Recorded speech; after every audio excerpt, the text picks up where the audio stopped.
அஸ்ஸலாமு அலைக்கும்.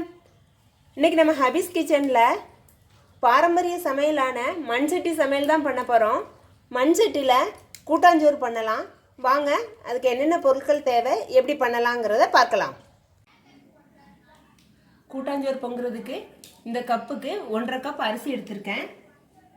அரிசி கழுவி தான் எடுத்து வச்சுருக்கேன்.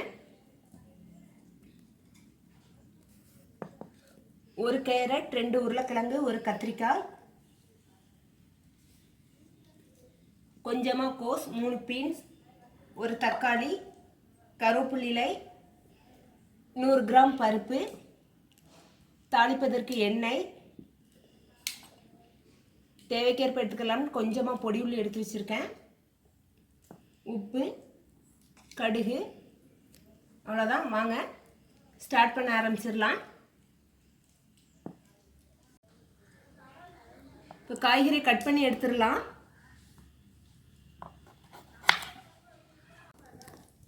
காய்கறி கட் பண்ணியாச்சு. கட் பண்ண காய்கறியை ஒரு மண் பாத்திரத்துக்கு மாற்றிடலாம்.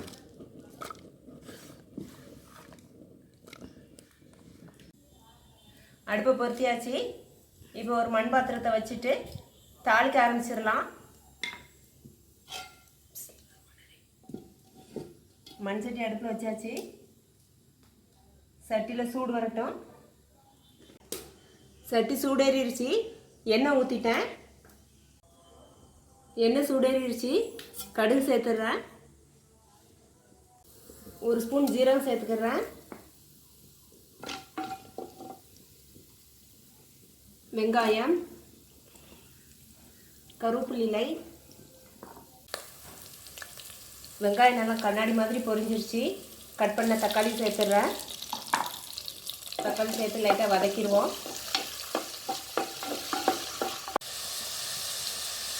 தக்காளி வதங்கிருச்சு. இப்போ மசாலா சேர்த்துடலாம்.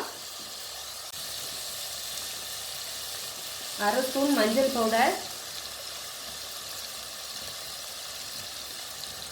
காரத்திற்கேற்ப வத்தல் பவுடர், 1 ஸ்பூன் மசாலா பவுடர் சேர்த்துருக்கேன். இதில் மல்லி, வத்தல், ஜீரகம், மிளகு எல்லாம் சேர்ந்தது தான். வறுத்த மசாலா தான். மசாலா போட்டு நல்லா பரட்டியாச்சு. இப்போ தண்ணி சேர்த்துருவோம். 1.5 கப் அரிசி எடுத்தேன். 3 கப் தண்ணியும் காய்கறி வேகிறதுக்கு 1/2 கப் தண்ணி சேர்த்துருக்கேன். மொத்தம் 4 கப் தண்ணி சேர்த்துருக்கேன். கழுவி வச்சு அரிசியை சேர்த்துடுறேன்.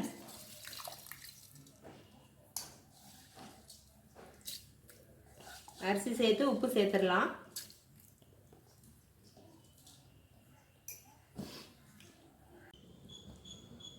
பருப்பு கழுவிட்டு வந்தாச்சு.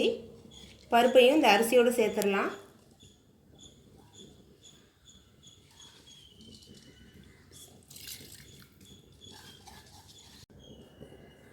கட் பண்ணி வச்ச காய்கறியும் சேர்த்துடுறேன்.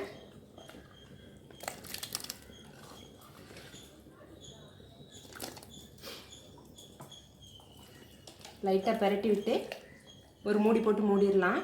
நான் இன்றைக்கி இதில் மிளகாய் சேர்க்கலை, வத்தல் பவுடர் சேர்த்ததுனால மிளகாய் சேர்க்கலை. நீங்கள் மிளகாய் சேர்த்திங்கன்னா வத்தல் பவுடர் சேர்க்க தேவையில்லை. இப்போ ஒரு மூடி போட்டு மூடிடலாம். திறந்து பார்க்கலாம். நம்ம சோறு ரெடி ஆயிடுச்சு. இப்போ இறக்கிடுவோம்.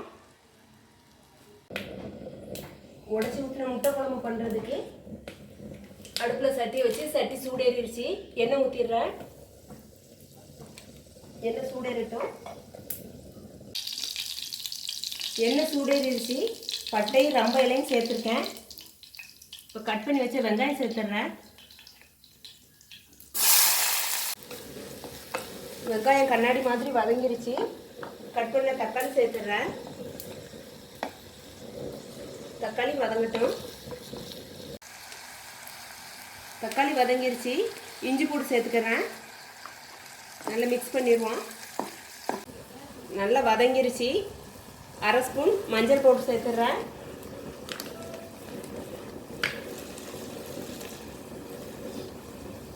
காரத்திற்கேற்ப மிளகாய் பவுடரு, மசாலா சேர்த்துடுறேன். 1.5 ஸ்பூன் சேர்த்துருக்கேன்.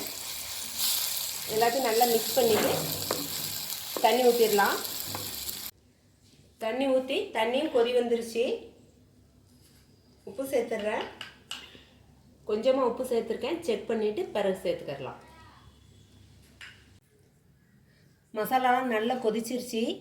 உடச்சி ஊற்றின முட்டை குழம்பு பண்ணுறதுக்கு 3 முட்டை எடுத்திருக்கேன். இப்போ ஒன்று ஒன்றா உடச்சி அந்த குழம்புல சேர்த்துடலாம்.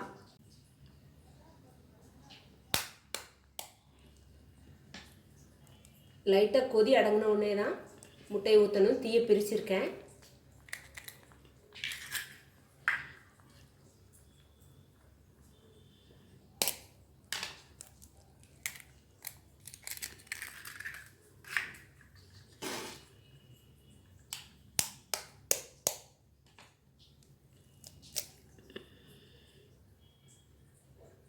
முட்டையை ஊற்றினதும் ஆப்பை எதுவும் போட்டு கலக்கிடக்கூடாது.